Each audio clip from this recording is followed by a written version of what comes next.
చాలా మంది సాధకులైనా సరే, యోగులైనా సరే నిజంగా ధ్యానం చేయడానికి హిమాలయాల్లోకి వెళ్తారు. హిమాలయాల్లో ఏం శక్తి ఉంది? సాక్షాత్తు మన పిఎం నరేంద్ర మోడీ గారు కూడా హిమాలయాల్లో వెళ్ళి ధ్యానం చేసి వస్తూ ఉంటారు. హిమాలయాల్లో ఉన్న శక్తి ఏంటి? ఆ ధ్యానం వల్ల పొందే లబ్ధి ఏంటి?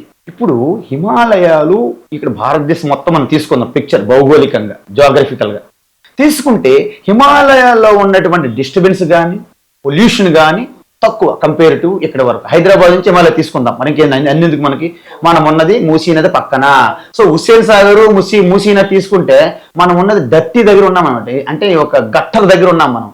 సో హిమాలయస్ ఏంటంటే స్థావరానాం హిమాలయ అని భగవద్గీతలో శ్రీకృష్ణ చెప్పారు. ఎందుకు చెప్పారంటే హిమాలయాల్లో ఉన్నటువంటి ప్యూరిటీ, పొల్యూషన్ తక్కువ, వైబ్రేషన్స్, సిద్ధులు మహిమలు పక్కన పెట్టండి, హిమాలయాల్లో ఉండడమే కష్టం.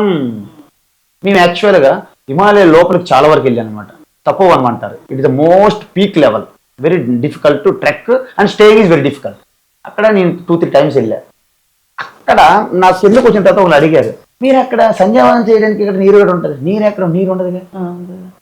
అది మరి స్నానం చేస్తారు రోజు, స్నానం చేయడానికి ఎక్కడ నీళ్ళు ఉంటాయి? మరి ఎలా ఉంటారు? అక్కడ జీవించడమే తపస్సు. ఇక్కడలాగా ఆచమనం ఇలాగ సంధ్యావందనం ఇవన్నీ అక్కర్లేదు.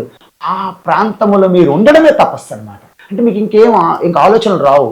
అక్కడ మీరు బ్రతకడమే కష్టం అని, జీవించడం అదే మీ తపస్సు అన్నమాట. అంటే హిమాలయాలు ఆరంభంలో ఒక వ్యక్తికి కొంత ఇన్స్పిరేషన్, స్ఫూర్తినిస్తాయి అంతే. కానీ హిమాలయాలు ఎక్కువ శక్తి ఉంది, దానిలో ధ్యానంలో బాగా ధ్యానం వస్తుంది, దానివల్లనే వాళ్ళు మోక్షం వస్తుంది, ఇవన్నీ వాళ్ళ కల్పితాలు. మళ్ళీ అంటే మార్కెటింగ్ చేసుకోవడానికి వ్యాపార సంస్థలు చేసుకున్నటువంటి ప్రకటనలు, ఈ యొక్క ప్రమోషన్స్ అనమాట, అడ్వర్టైజ్మెంట్స్. ఈ విధంగా మనం అనుకుంటే రమణ మహర్షి దక్షిణ ప్రాంతం ఎవరు ఇంట్రెస్ట్ చూపెట్టరమ్మా, దక్షిణ వైపు వెళ్ళకూడదు అంటారు. ఎప్పుడు చూసినా ఉత్తరం అంటారు మన వాళ్ళు. ఎందుకంటే అంత ఉత్తరం అనేది దివ్య భూమి, దేవభూమి అంటాం మనం. కానీ రమణ మహర్షి తిరువన్నామలయ దాటి ఏ రోజు కూడా బయటికి పోలేదు. అంటే దాని అర్థం రమణ మహర్షిలో ఉన్నటువంటి ధ్యాన నిష్ట తక్కువ, రమణ మహర్షి రియలైజ్ చేసిన సత్యము కాదా, రమణ మహర్షి యోగి కాదా, రమణ మహర్షి మరి ఏమైనా సాధువు కాదా అంటే ఇవన్నీ తప్పు. రమణ మహర్షి ఉన్న స్థితి వేరు, సాధారణ వాళ్ళకు ఉన్న స్థితి వేరు. సాధారణంగా ఉన్న వాళ్ళకి ఇన్ని సంవత్సరాల పాటు బోధ చేసిన ఏం అర్థం కావడం లేదు. రమణ మహర్షికి ఒక్క అరుణాచల్ అంటేనే ఆయన సమాధిలోకి వెళ్ళిపోయిన పరిస్థితి. అందువల్ల నేను రమణ మహర్షి ఒకటే ఆయన అనుకోకూడదు. ఎవరైతే ఆ స్థితిలో లేరో వాళ్ళకి ఇనీషియల్ ఆరంభంలో ఒక స్ఫూర్తి నింపుతుందమ్మా హిమాలయ రీజియన్. మనం భ్రమలు ఉన్నాయి కానీ అంత భ్రమ నిజం కాదు. కానీ ప్రతి ఒక్కరికి అక్కడ ఎక్కువ మంది అనేక వేల సంవత్సరముల నుండి హిమాలయ ఆ ప్రాంతము సాధారణ జనులకి ప్రజలకి కష్టం కాబట్టి యోగులు తపస్సు చేసేవాళ్ళు దాన్ని భరించి ఆ చలిలో ఆ ఐసులో ఉండి సాధన చేసుకుంటారు కాబట్టి ఆ ప్రాంతం అనేది అలాగా హిమాలయ ఋషులుగా ప్రసిద్ధి చెందింది. అదేవిధంగా రమణ మహర్షిలాగా ఈ దక్షిణంలో కూడా ఎక్కువ మంది ఉండుంటే ఈరోజు హిమాలయాలో వదిలేసి దక్షిణకి వెళ్ళాలనేవాళ్ళం మనం.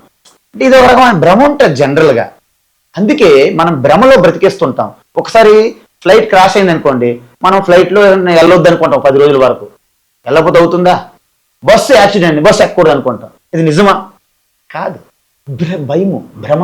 కాబట్టి హిమాలయాలు అనేవి ఆరంభములో మీకు అద్భుతమైనటువంటి ఉపయోగపడతాయి సాధనకి. కానీ మీరు ఒక్కసారి దానికి ఒక ఉత్తీర్ణులయ్యి ఉత్కృష్టమైన స్థితికి వెళ్ళారనుకోండి, హిమాలయ అయినా ట్యాంక్ బండ్ అయినా ఒక్కటే. కానీ మీరు అన్నట్లు ఆ ఎముకలు కొరికే చలిలో అక్కడ బ్రతకడమే ఒక తపస్సు, అక్కడ ఉండగలగటమే ఒక తపస్సు.